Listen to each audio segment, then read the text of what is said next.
Assalamualaikum warahmatullahi wabarakatuh. Halo teman-teman semua.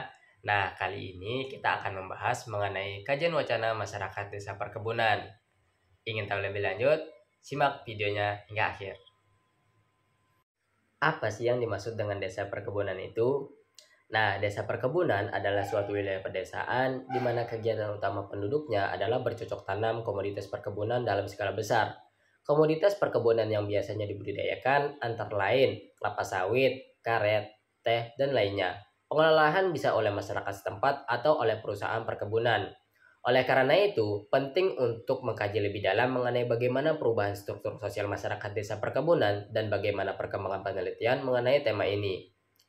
Nah, dalam penelitian ini kami berdasarkan metode kajian wacana menggunakan Google Scholar dengan judul Perubahan Struktur Sosial Masyarakat Desa Perkebunan.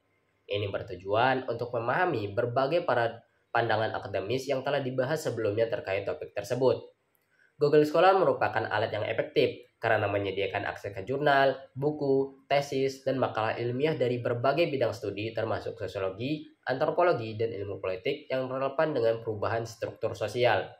Langkah-langkah pengumpulan data melalui Google Scholar dengan memasukkan kata kunci ke dalam mesin pencarian Google Scholar. Kemudian, kami kerucutkan artikel dari tahun 2019 hingga tahun 2024. Lalu menurut relevansi kata kunci, lalu menurut hasil artikel kajian dan hasilnya mendapat 2 jurnal yang terindeks Sinta. Begitupun yang kami lakukan dengan kata kunci kedua yang menghasilkan 3 jurnal yang terindeks Sinta. Jadi, 5 artikel dari jurnal yang terindeks Sinta tadi itu yang akan kita bahas gitu. Artikel pertama oleh Nur Hadian dan Tony Dwi Susanto membahas mengenai pengembangan model Smart Village Indonesia dengan menggunakan metode Systemic Literature Review. Penelitian ini mengusulkan model Smart Village yang dapat dijadikan sebagai dasar pengembangan sebuah desa. Konsepnya merekomendasikan pengembangan 8 komponen utama meliputi ekonomi, TIK, sumber daya manusia, tata kelola pemerintahan, lingkungan, pariwisata, pertanian, dan sumber daya energi.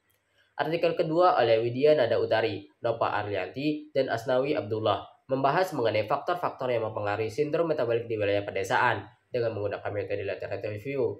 Hasil penelitian menunjukkan terdapat banyak faktor yang mempengaruhi sindrom metabolik di wilayah pedesaan. Faktor-faktor ini dikelompokkan menjadi 3 faktor utama, yaitu faktor yang tidak dapat diubah, faktor yang dapat diubah, dan faktor pendamping atau faktor yang muncul akibat faktor lain. Artikel ketiga oleh Sri Sasmita Dahlan, Abigail R. Tondok, dan Recoleta Kalo membahas mengenai rekayasa sosial dan kelembagaan petani yang dilakukan dengan metode literature review menggunakan 3 studi kasus yang diperoleh dari jurnal-jurnal. Hasilnya menunjukkan bahwa strategi rekayasa sosial dan keberdayaan petani yang dilakukan umumnya kurang memperhitungkan kemandirian masyarakat. Program pemberdayaan masih mengikuti irama kegiatan proyek pemerintah yang tidak bersifat multi-layer dalam melakukan rekayasa sosial.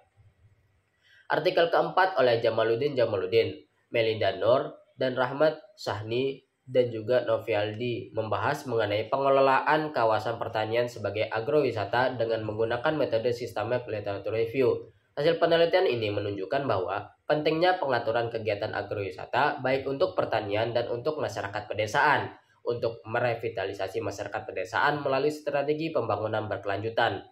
Artikel kelima oleh Yusmi Nelvi membahas tentang isu dan pembaharuan pengelolaan sistem irigasi dengan menggunakan metode review and perspective. Hasilnya menunjukkan adanya pergeseran nilai air dari sumber daya milik bersama yang melimpah dan dapat dikonsumsi tanpa biaya menjadi sumber daya ekonomi yang mempunyai fungsi sosial. Terjadinya kerawanan ketersediaan air secara nasional, adanya persaingan pemanfaatan air antara irigasi dengan penggunaan oleh sektor-sektor lain, dan konversi lahan beririgasi untuk kepentingan lainnya memerlukan adanya kebijakan yang efektif. Jadi, dapat disimpulkan bahwa perkembangan penelitian tentang perubahan struktur sosial masyarakat desa perkebunan belum banyak diteliti oleh orang lain, sehingga membuat kami melakukan kajian wacana kembali untuk memperkuat penelitian dan mengungkapkan keberagaman dinamika di dalam perubahan dan struktur sosial masyarakat desa perkebunan.